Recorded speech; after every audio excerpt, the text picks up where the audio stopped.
गुढीपाडव्याचे तुमका सगळ्यांका खूप खूप शुभेच्छा। आज करतोय स्ट्रॉबेरी श्रीखंड आणि पुरी। स्ट्रॉबेरी साफ करून घेतलंय, स्वच्छ धुतलंय, अर्धा लिटर दूध तापत ठेवलंय, उकळी इल्यावर गॅस बंद केलाय आणि त्याच्यात अर्धा लिंबू पिळलंय, म्हणजे दूध फाटता बरा आणि त्याचं चक्को मस्त घट्ट होता। चक्को घट्ट झाला की श्रीखंड भारी होता। असा करून बघा। दूध फाटला ना की थंड होऊक द्यायचा। एक दुसरा पातेला घेतलं, त्याच्यात ग्लासभर पाणी घातलं, स्वच्छ धुवून स्ट्रॉबेरी घातलं, अर्धो चमचो व्हॅनिगर घातले, म्हणजे पटकन एक उकळी इली की शिजान येतात बरी। नंतर फाटलेला दूध एका पंचात घातलं आणि असं घट्ट पोटली बांधून ना तासभर ठेवायचा, म्हणजे सगळा पाणी नितळान गेला की चक्को घट्ट होता आणि श्रीखंड चविष्ट होता। असा करून बघा।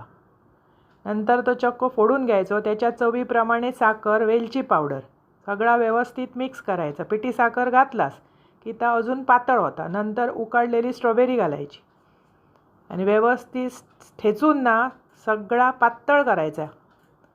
पूर्ण स्ट्रॉबेरी अशी ठेचून त्याच्यात मिक्स होऊ होई, नाही झाली तर मिक्सराक लावा। सगळा व्यवस्थित पातळ करून एका स्टीलच्या डब्यात घालून 6 तास सेट करीत ठेवायचा फ्रीजरमध्ये।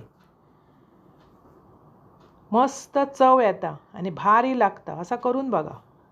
6 तासानंतर काढलास की अशी कापा येतात त्याची। असा होया तर तुम्ही असा पण खाऊ शकतास, पण त्याच्यात काजू आणि बदामाचे बारीक तुकडे करायचे, ते घालायचे, परत मिक्स करायचा, व्यवस्थित फेटायचा, एका प्लास्टिकच्या टिनमध्ये घालून 6 तास परत सेट करायचा। एकदम भारी चव येता। मुलांका भारी आवडता स्ट्रॉबेरी श्रीखंड।